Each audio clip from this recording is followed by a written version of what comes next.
Dibangunlah sebuah kantor yang lebih besar dan megah, diubah menjadi tempat penyimpanan, penjara, dan eksekusi mati. So ya, lokasi itu menjadi semacam kuburan massal.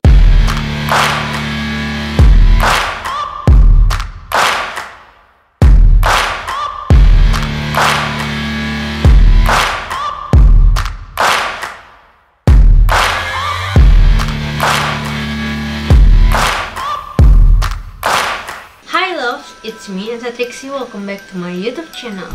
How are you guys? Aku harap kalian semua dalam keadaan baik-baik saja ya. Gimana nih? Apa kalian sudah siap untuk memulai petualangan bersama ensiklopedia kali ini? Aku yakin banyak dari kalian yang sudah nggak asing sama sebuah tempat yang bernama Lawang Sewu. Bangunan peninggalan zaman Belanda yang terletak di jantung kota Semarang yang pernah dinobatkan sebagai bangunan paling angker nomor 2 se-Asia ini, bahkan pernah dijadikan film horor berjudul Lawang Sewu Dendam Kuntilanak pada tahun 2007 adalah salah satu wisata andalan yang sudah terkenal angker sejak zaman dahulu kala. Namun, tahukah kalian di balik cerita-cerita seramnya, ternyata Lawang Sewu juga punya sejarah yang menarik loh untuk dibahas.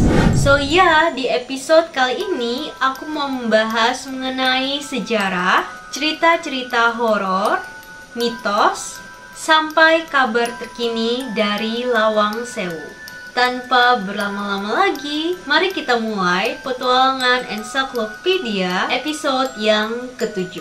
Let's get started. Pada tahun 1864, ketika Belanda melakukan pembangunan jalur kereta api di Indonesia, Belanda mulai merancang jalur kereta api Semarang, Solo, Yogyakarta, dan Kedung-Jati, Ambarawa. NIS alias Netherlands Indische Spoorwegmaatschappij adalah perusahaan yang bertanggung jawab dalam membangun jalur kereta api ini. Dimulai dari tahun 1864 sampai 1867, pada awalnya pembangunan jalur kereta api ini difungsikan sebagai penghubung antara Semarang sebagai bandar pelabuhan dan industri dengan wilayah pedalaman sebagai penghasil bahan mentah berupa hasil perkebunan dari Solo dan Yogyakarta. Awalnya kantor NIS ini letaknya itu ada di stasiun Semarang. Cuman karena perkembangan teknologi dan zaman, NIS ini akhirnya sukses besar. Dan karena kantor yang ada di stasiun Semarang ini dirasa terlalu kecil, dibangunlah sebuah kantor yang lebih besar dan megah yang sekarang biasa kita sebut dengan Lawang Sewu. Dalam bahasa Jawa, lawang berarti pintu, sementara sewu berarti 1000. Meski aslinya menurut Wikipedia, Lawang Sewu itu hanya memiliki pintu yang berjumlah 429 buah saja. Sementara pada artikel-artikel lain, aku juga menemukan jumlah pintu yang berbeda, yaitu sebanyak 928 buah. So, buat kalian, wahai orang-orang Semarang yang tahu pasti, orang-orang yang bekerja di Lawang Sewu mungkin bisa komen di bawah ya. Yang mana sih yang benar? 429 pintu atau 928 pintu? Lah, terus kok dinamainya Lawang Sewu? Di zaman dahulu, angka 1000 itu ternyata dianggap mewakili jumlah angka yang paling banyak. Jadi maksud pemberian nama Lawang Sewu di sini adalah banyak banget pintu. Belum lagi jendela-jendela Lawang Sewu ini ukurannya kan besar-besar. Jadi banyak orang awam pada masa itu mengira bahwa itu adalah pintu. Dinamailah Lawang Sewu. Dalam bahasa Belanda, Lawang Sewu disebut dengan Het Administratiegebouw van de Nederlands Indische Spoorwegmaatschappij alias kantor pusat administrasi Nice yang menjadi kantor pusat kereta api pertama pada masa Hindia Belanda. Setelah itu, jawatan kereta api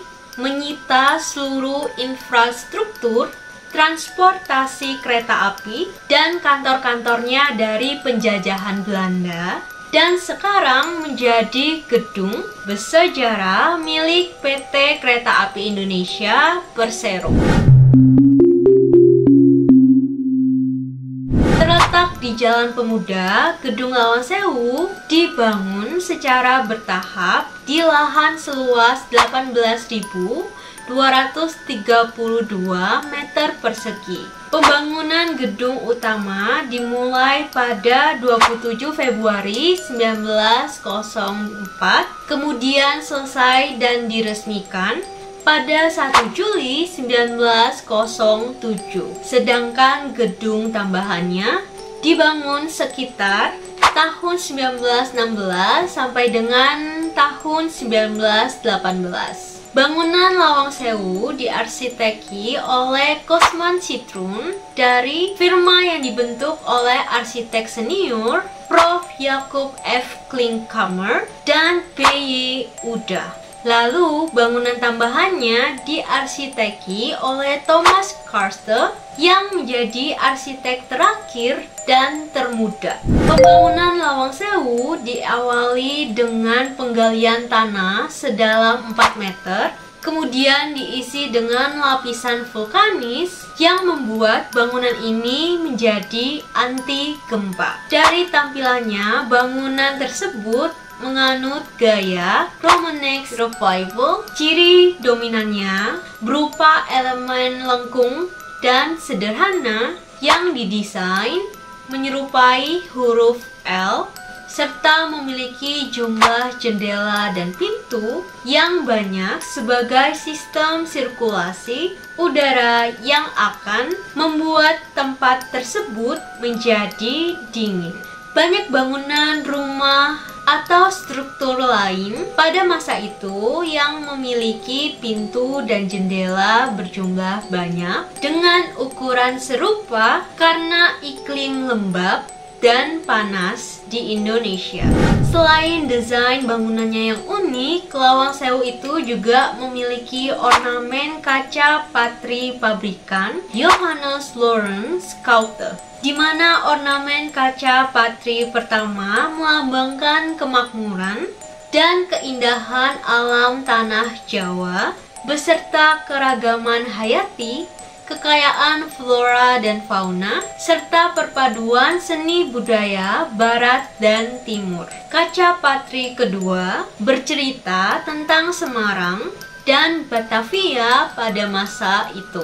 Kaca patri ketiga melambangkan Batavia dan Semarang sebagai pusat aktivitas maritim.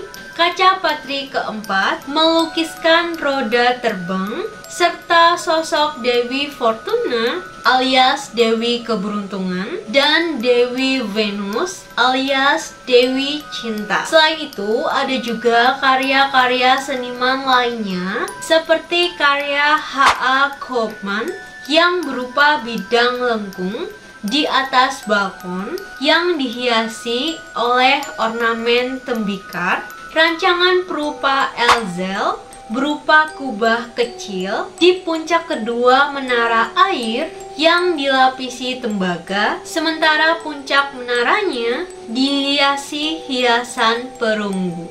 Tahukah kalian bahwa batu bata keramik berwarna orange yang digunakan pada bangunan tersebut ternyata melambangkan kekayaan dan menunjukkan kasta tertinggi, karena di zaman dahulu batu bata sejenis ini tergolong langka dan harga per batanya ditaksir sekitar Rp300.000.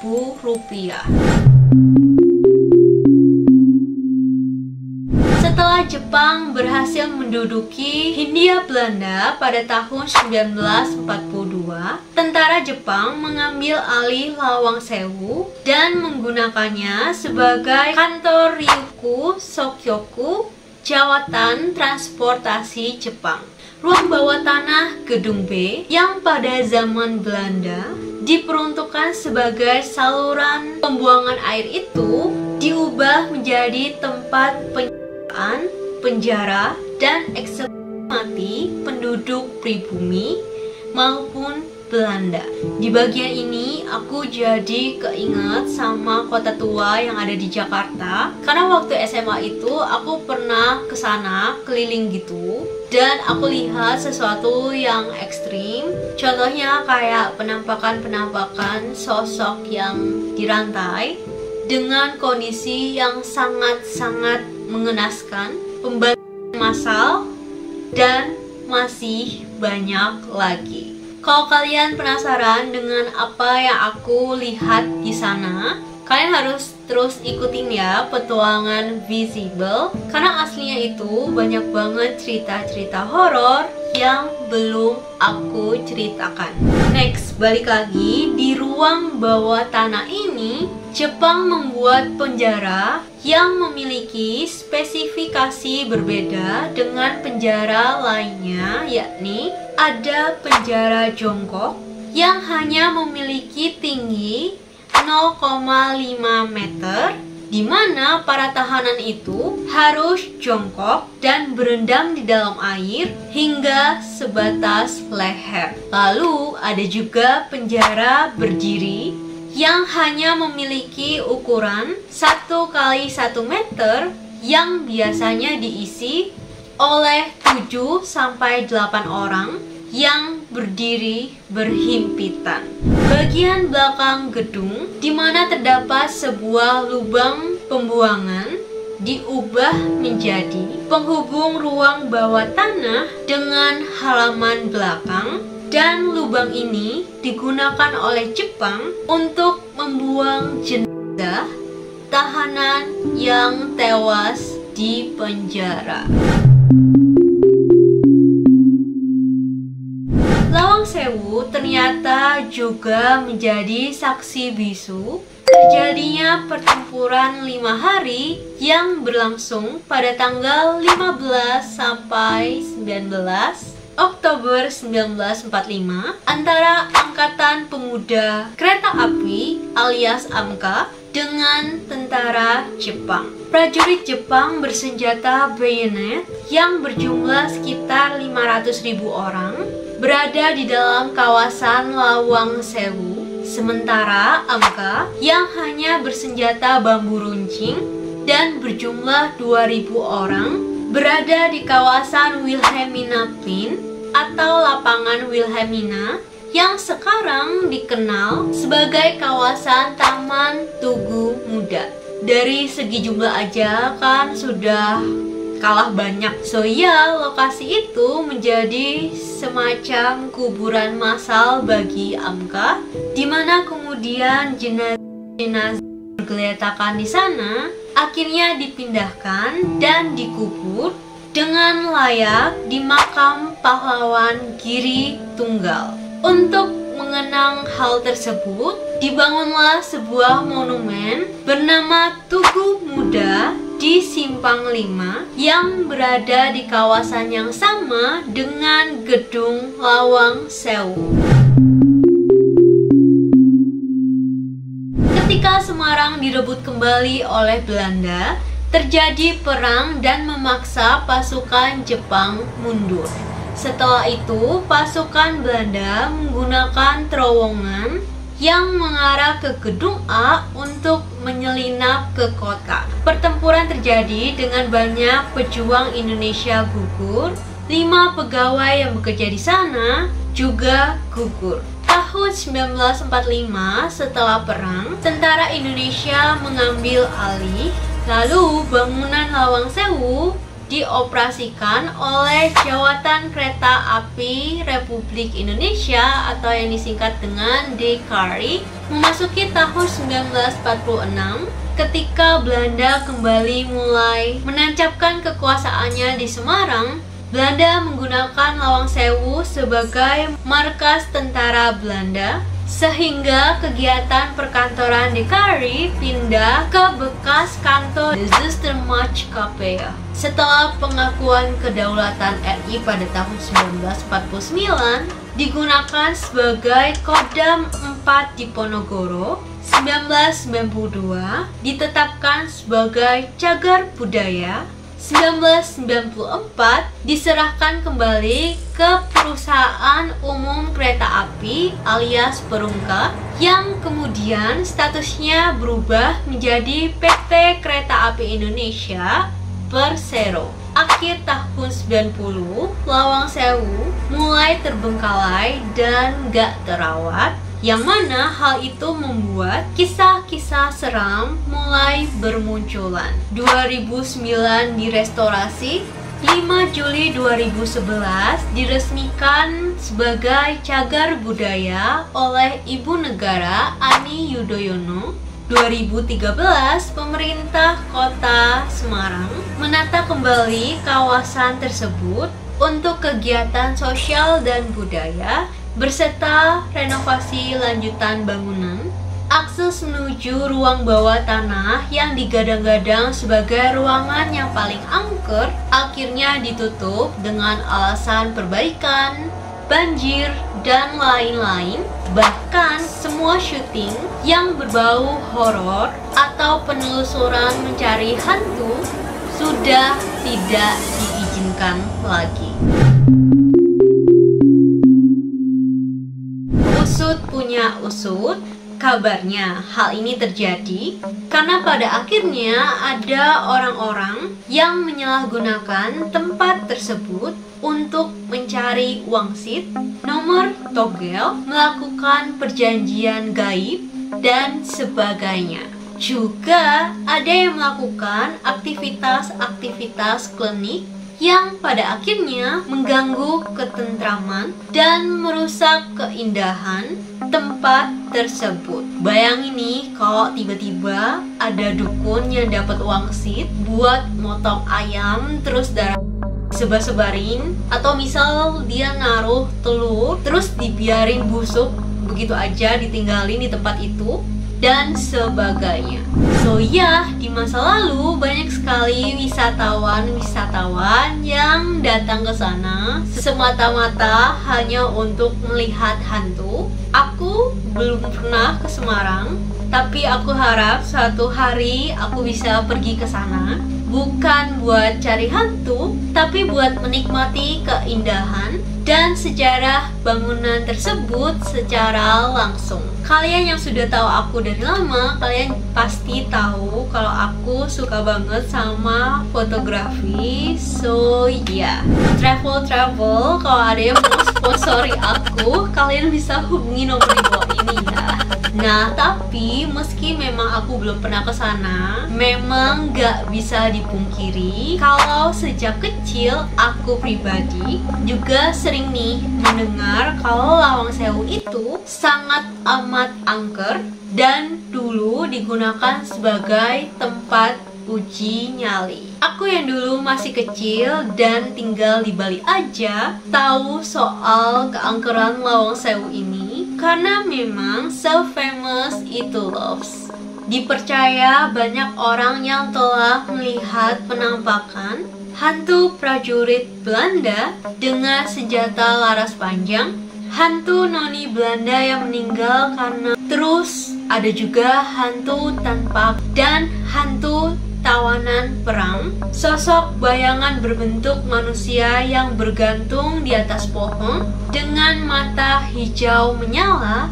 Dari sumur tua terdengar suara-suara kesakitan dan ketakutan, rintihan dari sosok-sosok Belanda. Lalu di bagian penjara bawah tanahnya seringkali terlihat kuntilanak dan pocong.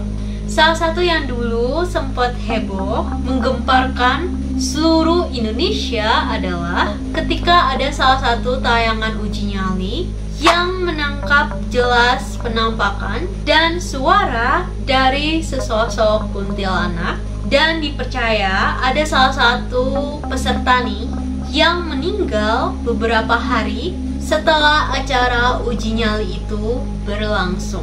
Ada juga sebuah mitos yang beredar luas mengenai ruang bawah tanah Lawang Sewu yang dipercaya merupakan ruangan yang dapat tembus ke Laut Jawa. Namun hal ini langsung ditepis pakar cagar budaya Semarang yang mengatakan bahwa hal itu sama sekali nggak benar dan merupakan salah tafsir orang-orang yang sudah menyebar luas.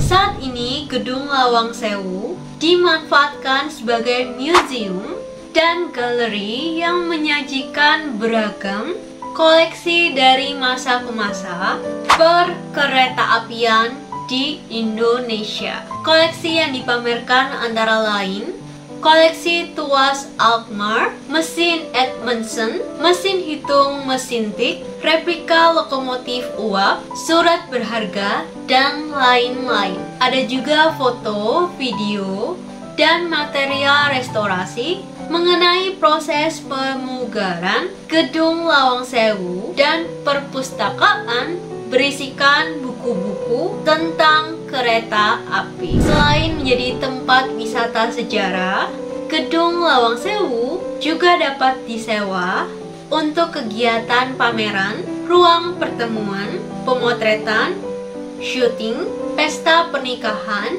festival, bazar, pentas seni, workshop, dan lain-lain. So ya, itu dia loves untuk ensiklopedia episode kali ini. Nah, kalau kalian punya saran untuk video-video berikutnya, kalian bisa langsung silahkan komen di bawah.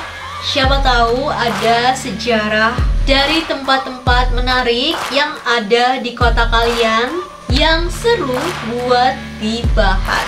Jangan lupa untuk klik subscribe, like, comment, share, dan nyalakan bel notifikasi agar kalian bisa jadi orang pertama yang tahu kalau aku upload video baru. Thank you so much for watching and I'll see you in the next video. Bye! Kaca Patri, kenapa ribet banget? Atau Lahap Dam dan perusahaan, perpustakaan